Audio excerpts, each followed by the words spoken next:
Hello everyone, I'm Chris Mazzillo, Soloson, and let's talk about multiplayer. Everybody likes to play multiplayer with their friends, except for me because I don't have any friends. However, in recent times the number of local multiplayer games have rapidly diminished to the point where, well, they almost barely exist now. While working at a game store that sells video games, that has really bad SEO, I'm accosted by the same question numerous times. What's a good local co-op game? To which the usual response is, the Lego games still exist. They laugh, they cry, they leave, life goes on. But for an industry that is rapidly becoming more and more grounded in multiplayer experiences, it's always just struck me as a little odd that you can no longer really sit down with your friend, family, or hostage and play a little bit of split-screen co-op. To say that most games these days all contain a multiplayer element, or are heavily grounded in multiplayer, next to none of them allow you to sit down with some chums and play together. Even games that have traditionally been local multiplayer have foregone the need for a second controller. Racing games such as Forza now point and laugh at you as you try and entertain your guests with your sweet driving prowess. This transition really took off during the lifespan of the Xbox 360 and PS3 with the introduction of online gaming. Sure, you could play online with your PS2 or your original Xbox, but the process involved was convoluted and required an internet infrastructure that most didn't have. Get that, let's play! Suddenly, reliable wireless internet connections existed, and you could sit down after a long day of school, and before you knew it, you could be shooting fools from around the world in Halo 3. So long as no one else in the house tried to use the internet, your connection would likely drop.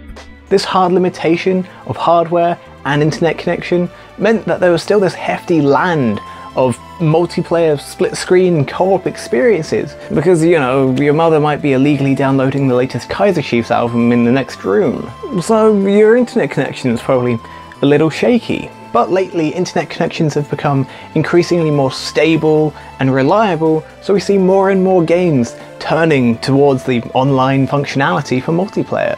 Whether it's Forza Horizon 4's massively multiplayer online open worlds full of random people, Destiny 2's MMO experience in isolation, or Black Ops 4, which is now just entirely online and doesn't have a single offline component to the entire thing.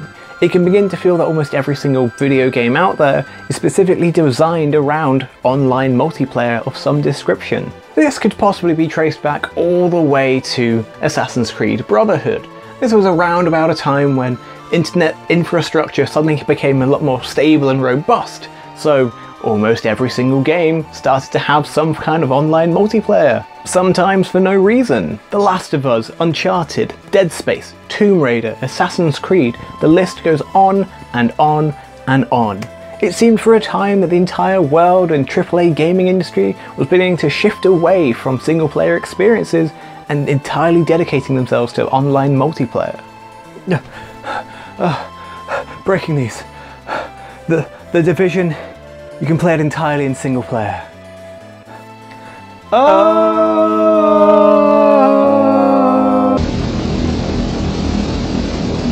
But what about local co-op? In this day and age, what is the point of owning a second controller other than for it to act as some kind of elaborate paperweight? Allow me to go back through memory lane for a moment.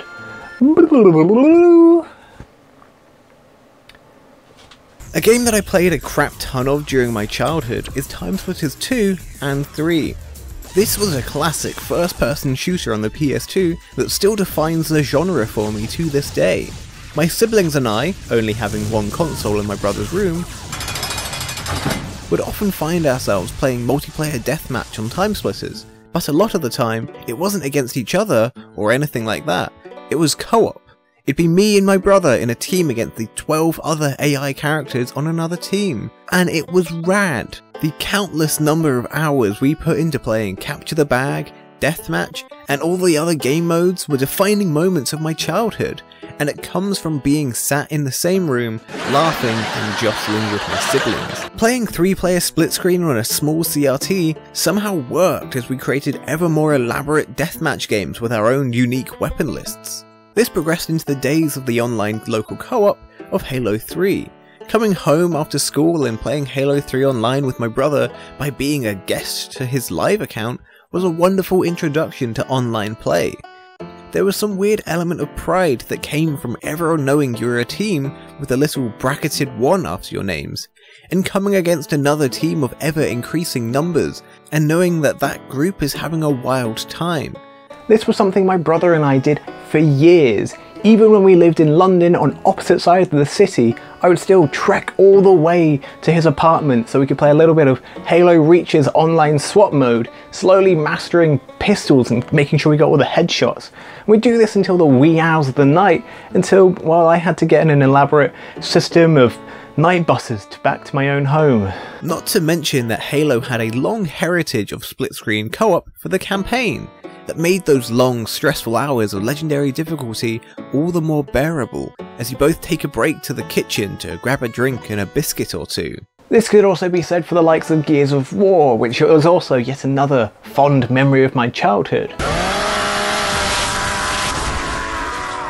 But the one that it perfectly encapsulates this entire sensation is Army of Two. Now, Army of Two is by no means a good game. It's pretty mediocre and forgettable, and yet I have very strong memories of playing the whole thing split screen with my brother as we'd laugh and joke about making the most ludicrous and phallic guns we could possibly achieve. The shonky gameplay and story of Army of Two were overcome purely through being able to sit down with my brother and work our way through that gosh awful game. Had we played it together on opposite sides of the country through online, it would have been infinitely easier to never come back to it after a single session. But for us, it was a game to play together when we either met up or after school or whatever. I think one of the major reasons for a decrease in local co-op is the fact that the age of gamers is increasing constantly. And well, adults don't go around their friends' houses and play video games. Instead, adults stay at home and pay taxes and try not to pretend that the last vestiges of youth have rapidly escaped them and that they're now just a boring, middle-aged adult waiting to off themselves. Being able to play online with your friends is fine, but there's a unique sensation that comes from your sister looking you dead in the eyes as she launches that blue shell that strikes you on the last stretch that sees you drop from 1st to 5th or lower in Mario Kart.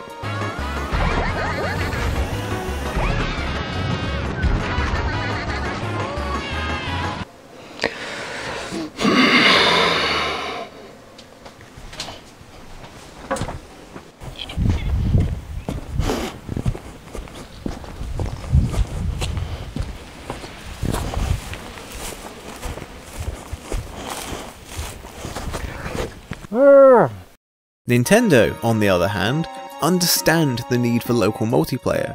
The Nintendo Switch is a wonderful console in that it automatically comes with 2 controllers. This means that not only can you automatically jostle your friends in Mario Kart for no extra cost, its portability means that you can approach any stranger in the woods and ask if they want to play Mario Kart with you. And they can, and it'll be great!